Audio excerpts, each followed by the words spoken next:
ये खबर KR मंगलम university द्वारा प्रस्तुत की गई है। कमाल है। रेलवे में मानो जैसे नौकरियों की लाइनें लग गई है, लेकिन कुछ उम्मीदवार शायद ध्यान नहीं दे रहे हैं, शायद उनसे मौके छूटते जा रहे हैं। रेलवे को लेके ये लगातार हर एक दिन जो नया नया अनाउंसमेंट आ रहा है, इसके बारे में जानना जरूरी है।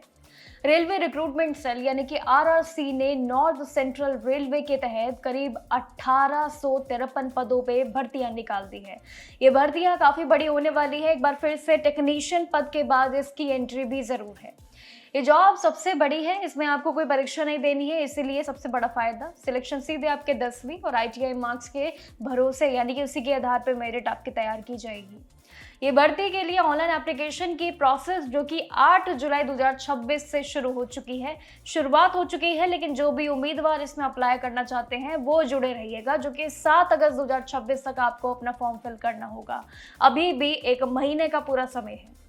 अप्लाई करने के लिए उम्मीदवारों को उनकी ऑफिशियल वेबसाइट इस पे जाके एक्सप्लोर करनी होगी और क्वालिफिकेशन की बात चलिए सबसे पहले करते हैं। देखिए, उम्मीदवारों का इसमें कम से कम 50% मार्क्स लाना जरूरी है, 10वीं पास होना जरूरी है क्वालिफिकेशन के तौर पे। इसी के साथ ही कई नियम भी जानना आपके लिए जरूरी है, जो आपकी इस पूरी रेलवे भर्ती की कहीं ना कहीं शर्तों को पूरा करेगा। जैसे कि 10वीं आपकी क्वालिफिकेशन यहाँ पे पूरी होती है और वहीं इसी के साथ NCVT और SCVT के मान्यता प्राप्त इंस्टीट्यूट से इसमें रिलेटेड ट्रेड में जो कि फिटर और वेल्डर, मशीन और यहाँ पे इलेक्ट्रिशियन, वायरमैन जैसे कई पद शामिल है। इसमें ITI डिप्लोमा होना बिल्कुल अनिवार्य है।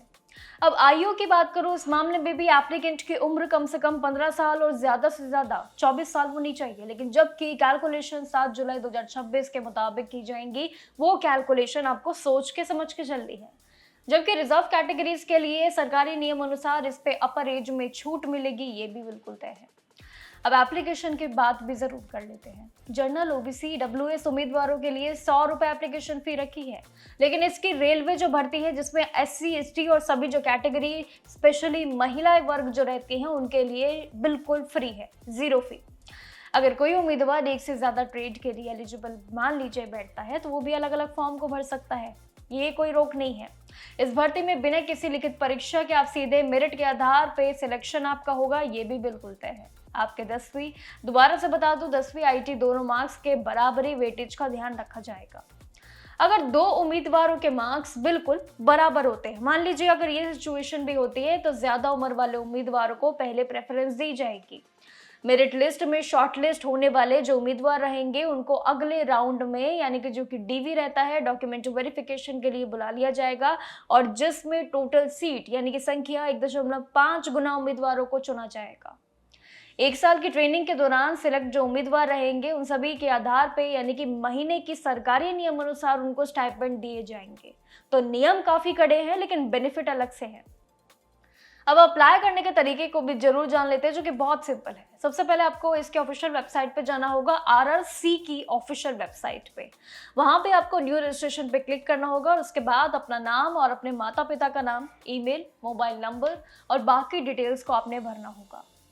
इसके बाद मोबाइल पे आए OTP से लॉगिन करना मत भूलना। पासवर्ड जनरेट करके फॉर्म के अगले स्टेप पे आपको बढ़ना होगा, जहां पे बस आपको अपनी 10वीं और ITI की marksheet, caste certificate, passport size photo जो कि 20 KB से लेके 70 KB के बीच होनी चाहिए, सिग्नेचर अपलोड उसी फॉर्मेट में कर देना, और आखिरी में आप ही की कैटेगरी के मुताबिक जो भी आपको पहले ऑफिशियल जो अभी आपको ऑनलाइन फी पेमेंट बताई है उस हिसाब से बस आपको भरनी है।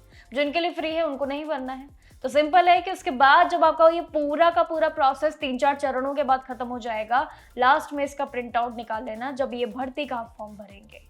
तो कहीं ना कहीं रेलवे की इतनी सारी नौकरियां निकली है, कहीं ना कहीं लोग काफी कंफ्यूज्ड है कि कौन सी नौकरी में जाए। तो देखिए, वो टारगेट भी बिल्कुल सिंपल है, क्योंकि रेलवे ने जिस तरीके से नौकरियों की लाइनें निकाली है ना, ये हर सभी के मौके के लिए बिल्कुल फिट बैठती है, यानी कि सभी को बराबरी का मौका दिया गया है। ना ही वैकेंसी में कोई गड़बड़ी है, ना ही कोई कटौती है, और ना ही वैकेंसियों की लिस्ट में कोई भी ऐसी चीज है जो आपकी शर्तों को पूरा ना कर सके। इसलिए यहाँ पे RRB ने ये पूरा कैलेंडर साल का बहुत ही सरल रखा है। अब ये देखना बाकी बाकी होगा कि आप इन अपॉर्चुनिटीज को कब तक एक्सप्लोर करते हैं। लेकिन जल्दी कीजिएगा, क्योंकि ये उम्मीदवारों के लिए आखिरी मौका भी होता है जिसमें डेडलाइन भी बहुत करीब रहती है। इसके लिए डेडलाइन अगस्त के महीने में है, तो 1 महीने का आपके पास पूरा समय है। बाकी जानकारी ऐसी सरकारी भर्तियों पे आपके साथ जरूर शेयर करते रहेंगे। तब तक के लिए नमस्कार, देखते रहिएगा जागरण जोश।